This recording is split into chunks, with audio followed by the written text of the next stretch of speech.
What is going on, everybody? Been a diehard Pistons fan since 2003 and starting to get very optimistic about this Pistons team.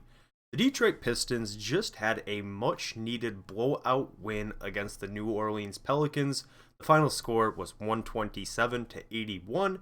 In this video, we are going to go through, highlight 3 key performances from this game, and just talk about why this win was so important and essential for the team. So, the first player that we are going to speak on is, of course, Cade Cunningham. His box score looks pretty pedestrian by Cade standards at 24 points, 4 rebounds, and 8 assists, but he was very, very efficient, 10 of 16 from the field, and these numbers could have been juiced up a heck of a lot more if the game was not so uneven by the time the fourth quarter rolled around. Out of Cade's 24 points, it feels like the vast majority of those came in the first half when the Pistons needed them the most and the game was still yet to be decided, because this one was pretty much all but wrapped up by halftime. So overall, despite the box score for Cade not looking anything too crazy, he had a very good game in my eyes. It felt like he was the best player on the floor from the time the ball was jumped up and tipped off. And that was despite the fact that Zion Williamson was on the court and had 30 points himself. Of course, the Pistons as a team played much, much better, but just the way that Cade is able to control the game, set the pace, make others around him better, really left me no question on who the best player on the floor was tonight. So, moving on, the next player we are going to speak on and highlight is Jalen Duren.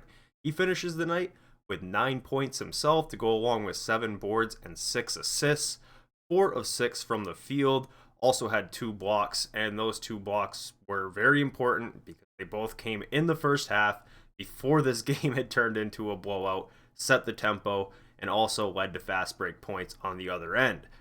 Jalen Duren had a very interesting night because he was more or less the rim protector on the back line, playing against Zion Williamson, who is a very unique player in today's NBA.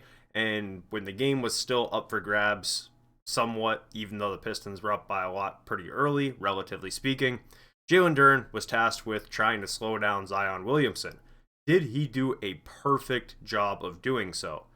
No, not at all. There was a couple plays where Duren maybe fouled Zion, or Zion was able to find himself in the paint and Duren wasn't there to help.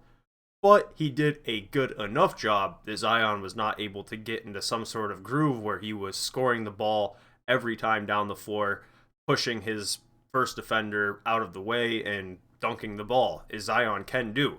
So just wanted to give Jalen Duren credit because he had an incredibly tough job tonight, and he did just a good enough job at doing it that the Pistons were able to execute on all other fronts and handle this Pelicans team pretty much right away from the first quarter and on.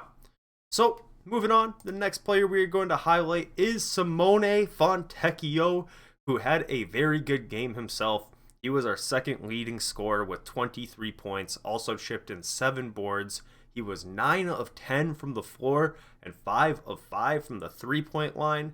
Now, I do want to say one thing, and that is that the better half of these points did come in garbage time, but 2 things on that. Number 1, he did play well in the first shift he had when the game still was not totally decided. In that first shift when the game was still up for grabs, he had a nice layup. I think he chipped in an offensive board or 2.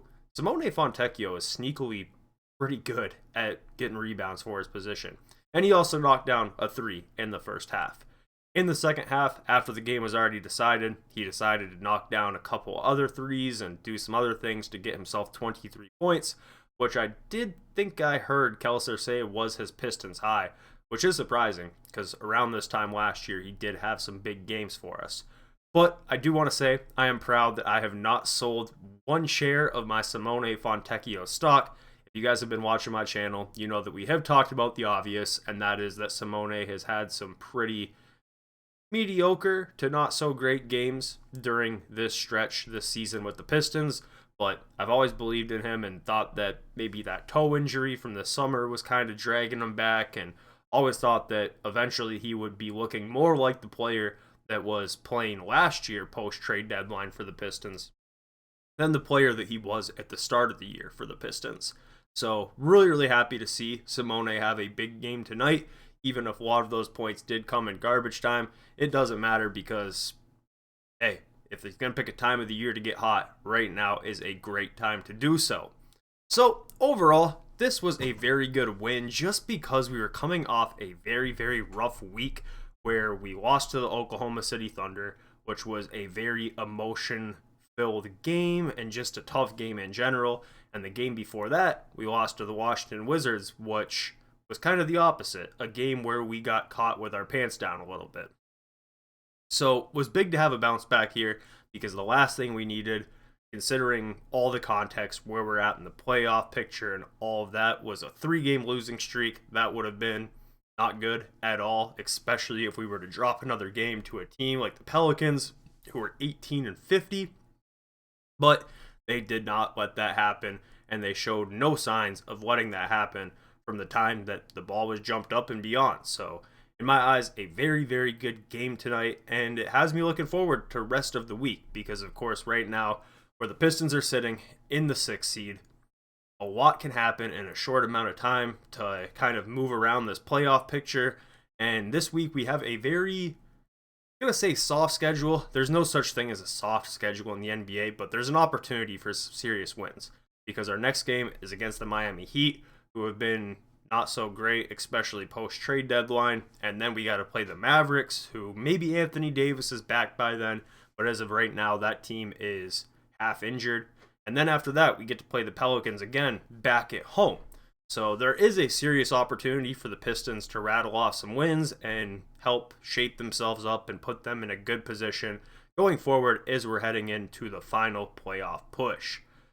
So overall, really happy with the performance tonight. I don't think there is a single bad thing I can say about anybody that even played tonight, including the dudes like Paul Reed and Marcus Sasser and Waters, who just got in for a few minutes. Like, everybody pulled their weight. There was a point in time, maybe at the end of the 3rd quarter, start of the 4th, where I checked the box score, and the only Piston in double figures was Cade Cunningham. And at that point in time, we were up by like 30. So that just goes to show you that pretty much everybody on this roster chipped in. Even had a really tough decision to make on trying to decide what 3 players I wanted to highlight, because Ron Holland definitely could have deserved one of those 3 slots. Felt like Ron Holland had a very good game. Could have even had a better game. He missed a couple crazy dunks that, if he would have put through, would have been wild. But overall, thought that pretty much everybody, if not everybody, that played tonight for the Detroit Pistons did everything that they were supposed to, plus some. So let me know what you guys think, and we'll catch up soon.